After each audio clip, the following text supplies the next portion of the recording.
आज हमारे साथ मौजूद हैं बेहद प्रसिद्ध चलचित्रकार और लेखक और साथ ही साथ बड़े विचारक विवेक अग्निहोत्री जी।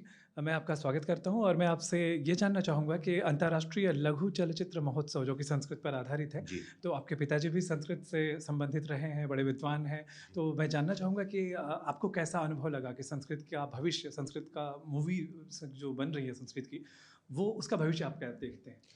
नहीं, पहले तो ये बड़े आश्चर्य की बात है कि भारत जो संस्कृत जिसकी मातृभाषा है, भारत अगर एक व्यक्ति है, तो संस्कृत उसकी मातृभाषा है, जो देवों की वाणी है, जिससे ही सारी की सारी भाषाएँ निकली हैं भारत में।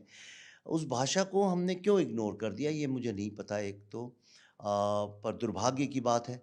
लेकिन सौभाग्य की बात ये है कि जो नए जवान आज के बच्चे हैं, जिनको लोग जेन ज़ी और सोशल मीडिया जनरेशन बोलते हैं, ये इतनी अच्छी फ़िल्में बनाई हैं, आपने भी देखी हो, तो क्या क्वालिटी है फ़िल्म की। ये तो मतलब camera work, writing, concept, ideas, acting, हर डिपार्टमेंट में एक-एक फ़िल्म जो थी अपने आप में अद्भुत थी।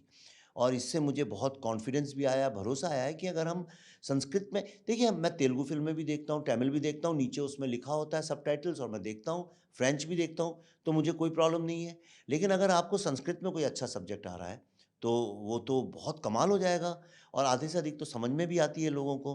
तो उस नज़रिए से देखें तो ये फ़िल्में किसी से कम नहीं हैं और अगर इसको प्रोत्साहन दिया जाए और इसको सपोर्ट किया जाए, तो मुझे ऐसा लगता है ये अपने आप में धीरे, धीरे, धीरे मेरा जो एक इंडिक रेनेसाँस का सपना है, एक जो सपना लेके मैं सारा काम कर रहा हूँ, एक लक्ष्य लेके काम कर रहा हूँ कि भारत में किसी तरह आर्ट, लिटरेचर, कल्चर इसमें एक तरह का एक मूवमेंट शुरू हुआ जिसको कि भारत का यूथ पकड़ के आगे लेके जाए।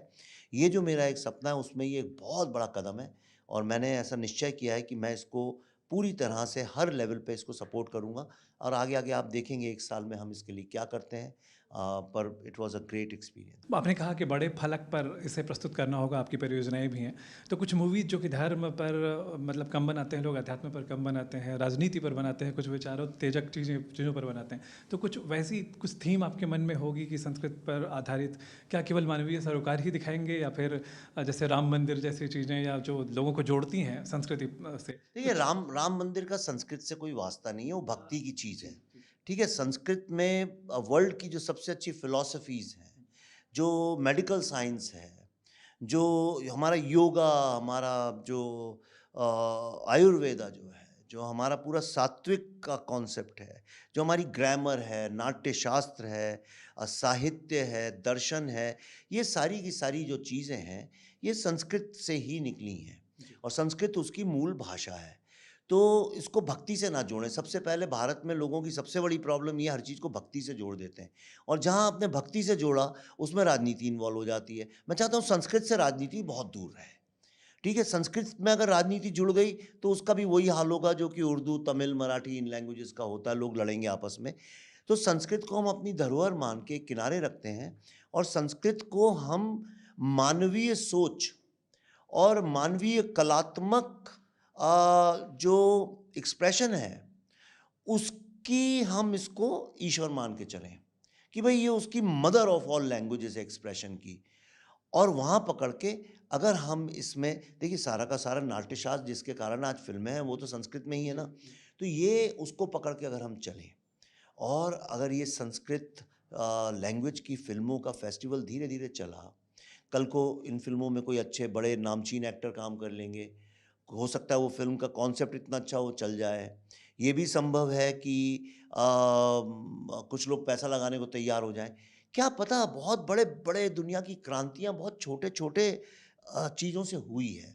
तो इसलिए मैं इन चीज़ों में हमेशा अपनी तरफ से दौड़ के आता हूँ, जुड़ता हूँ, ताकि मैं कम से कम कभी मृत्युशैया पे लेटा हूँ, तो मुझे इस बात की ग्लानि तो नहीं रहे कि मैंने अपने राष्ट्र की धरोहर, अपनी संपत्ति, अपने सभ्यता और अपने जो संस्कृति है, उसके लिए जो मेरी क्षमता थी, उससे एक पैसा भी कम काम किया। मैं अपनी क्षमता से आगे बढ़कर काम करना चाहता हूँ और मैं इस संस्कृत शॉर्ट फ़िल्म फेस्टिवल को बहुत आगे ले जाऊँगा। ये हमारा इंडिक रेनेसाँस का प्राइमरी ऑब्जेक्टिव है। मैट्रिक्स जैसी मूवीज़ हैं और फिर समय की यात्रा पर आधारित कई मूवीज़ हम बनाते हैं और बाद में जब हम संस्कृत के शास्त्रों को खंगालते हैं तो लगता है कि ये तो हमारे ग्रंथ में पहले से मौजूद था। केवल ये कहने भर की बात नहीं है बल्कि शास्त्रों में हैं चीज़ें, पुराणों को हम यदि देखें टटोले तो ऐसे में भारतीय आप जैसे चलचित्रकार हैं, अब तो लोगों की दृष्टि भी अब ऐसी हो गई है कि लोग इसे स्वीकारने लग गए हैं, ऐसी मूवीज़ देखना चाहते हैं, पसंद करते हैं।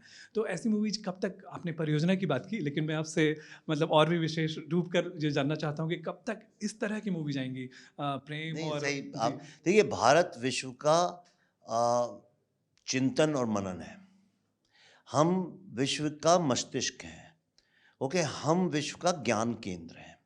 ऐसी कोई चीज़ आज जो आप डिस्कवर कर रहे हैं या करते रहेंगे कई सदियों तक, ऐसा नहीं है कि उसको हमने हज़ारों वर्ष पहले हमारे यहाँ उसकी किसी न किसी तरह से व्याख्या, टीका या टिप्पणी ना हुई हो उस विषय पे, उसका अध्ययन ना हुआ हो।